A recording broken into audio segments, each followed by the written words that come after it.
Hello and welcome to another episode of Let's Discuss a series where over the summer we're talking about some various West Ham topics and you can get involved at the end of the show. This topic we're talking about the Welshman, the Dragon, the Ginger Pelly, Charlie, James Collins. He's been here 10 years now, albeit with a spell at Villa in between. However, he's getting on a little bit, and is it fair to say that minus 5 games last season, maybe come now we'd be saying it's time to get rid of him because he didn't really play much? I mean, I think so, yes. I think he's been, let's not belittle his achievements. When he played last season, he was really flipping good and brought that team together in a way that I didn't think a defender could. We've looked at odds and ends and he was fantastic. But I would say, given the ridiculous depth we have in that position, especially in youth players coming through, I don't see a point to keeping him. I think we'd sell him, get his wages off the bill. And I would love him to come back as a coach in the future or something like that. But for now, I think selling him is the best option, yeah.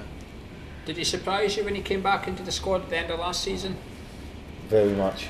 Did you think he was sort of finished and then he came back in? And you know my opinions, I said it after the Watford game. I didn't think he should be there no more. But he proved us wrong, didn't he, really? You can't knock the fella. He had his opportunity and it weren't easy because he was basically sub all the time. He weren't getting a chance. When he did get a chance, he came in and he led from the front.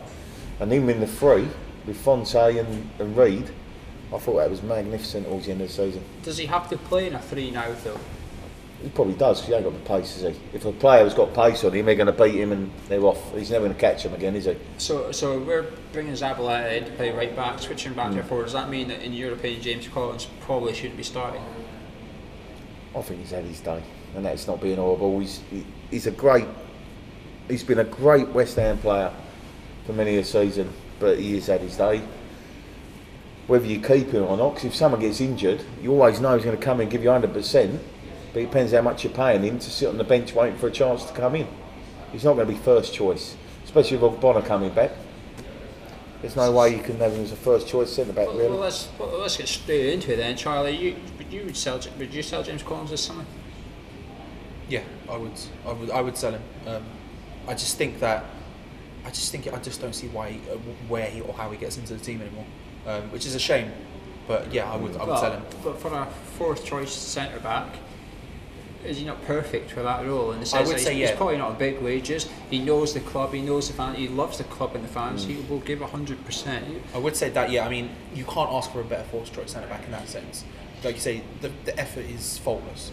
Even if he's playing terribly, even if he's horrendously out of position all the way up the pitch, he will still be running as hard as he can to get back down pitch. Even if he can't get down it, he will give it 100%. And so in that sense, I would almost prefer him as a fourth choice to, say, Fonte or someone like that. But I would also prefer Reece Burke or Reece Oxford as fourth choice as opposed to him. So yeah. He's Fonte fourth choice then? Well, I don't think he is at the moment. I think he's been brought in to be one of the two, or probably competing with Bonner and Winston Reid. I think he competes, but if you're playing a back two, which personally I would, there's only space for two of them, and I would start Reid and Bonner. I agree with you, but I think Fonte's been brought in because obviously Bilic thinks he might be a starter next season. He wouldn't have brought him in otherwise, would they? I think he was probably a starter for this season. The problem is with him and Fonte, James Collins and Fonte both have a very similar problem. In their ages against them at this point, but also they're slow, right? Well, I think Fonte's probably quicker than most people say, but that's beside the point. So, out of the two, James Collins would give you more effort, 100%. He bleeds claret and blue, that dude. He fights for every single thing he can. Whereas Fonte, I think he's probably better in every sense, apart from the effort. And in your fourth choice, I would probably prefer James Collins. But would you not say that James Collins won us games last season with those defensive performances? We had 2 Jose Fontes in some of those games. Are you confident that we would have kept a clean sheet and went on to win them? No, I think he did win us games last season. I genuinely do. Towards the end. Yeah. But in the same way, I'm very pragmatic in the same way that I think other players probably won us games that I'd still sell him. I think he has a limited lifespan. I think personally I would have got rid of him a while ago. I was incredibly impressed and incredibly happy with his performances at the end, but I still would have got rid of him because I think pragmatically that's just the right thing to do at this point. What about yourself, Danny? Do you think we'd be mad to get rid of someone who's given us 10 years, etc., or are you a bit like Charlie, where it's come to an end through no fault of his own? If we can afford to keep him, and he's good in the dressing room, he's good on the training ground, he's popular, and if we need him, he'll always give 100%. There's no reason to get rid of him. If he's not going to play, and he is a bit of a pain in the arse on the training ground. Maybe he's one of the focal figures in the club. I'm not saying he is, but is he good for the club or bad for the club? The person that's got to make that decision is Bilic. If he likes having him in that, and I think he does, because he's the one who put him a 2-year contract.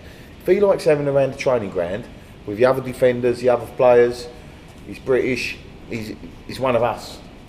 Keep him. You can't buy that, can you? You can't. Of course you can't. And if he gets called upon, he'll never ever give you less than 100%. Even though if he gets skinned, if he has a player like Hazard have a run on him, he's got no chance, has he?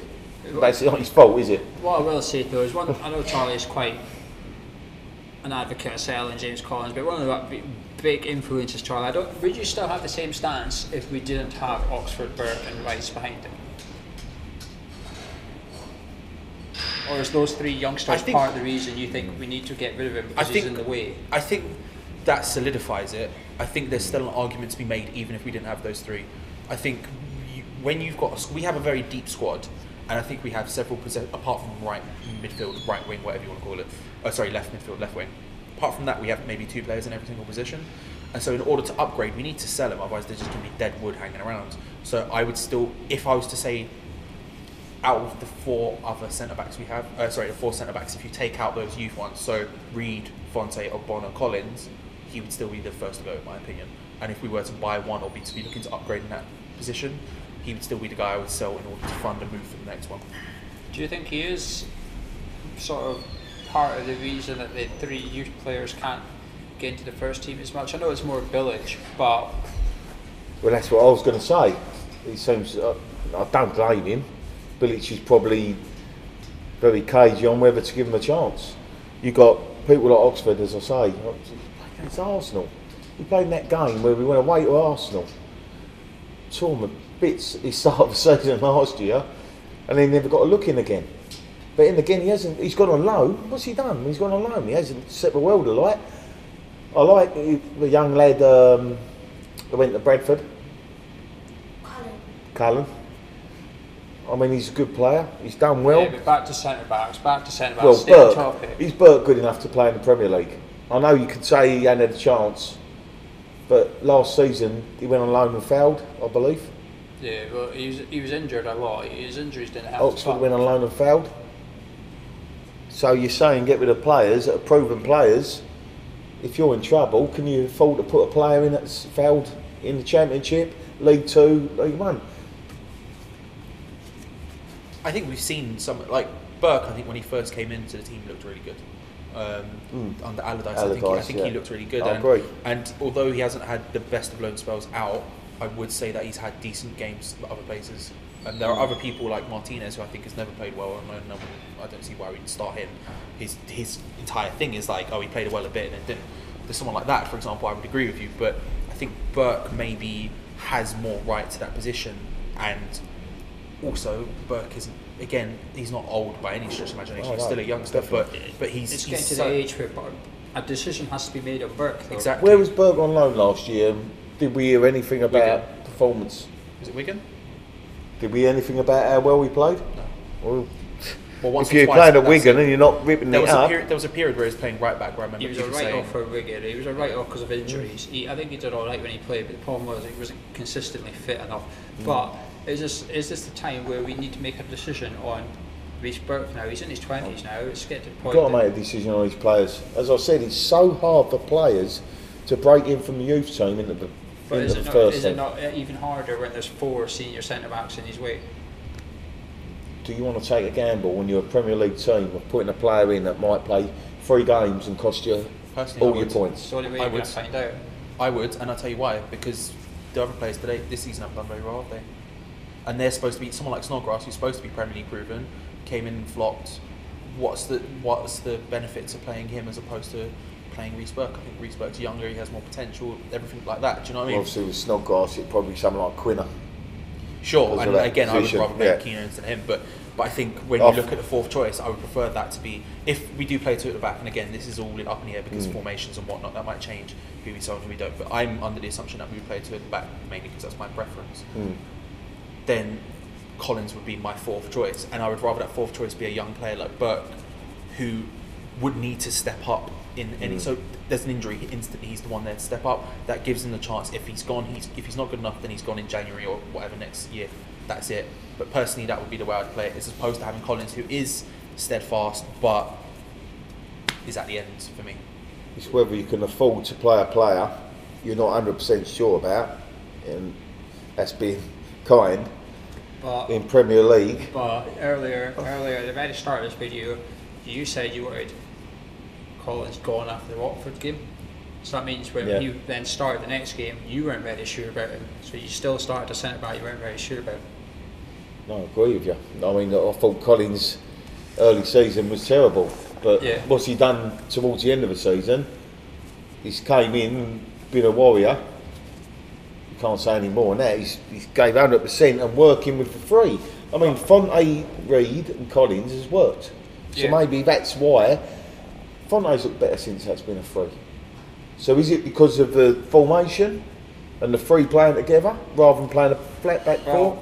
I'll throw my opinion. I think the reason Collins looked good is because we're in the trenches and there's roll your sleeves up and fight. But the problem is next season, I don't want to be seeing that every game. I want to see us out the trench on the bit of grass playing some football, and that's where the problem therein lies.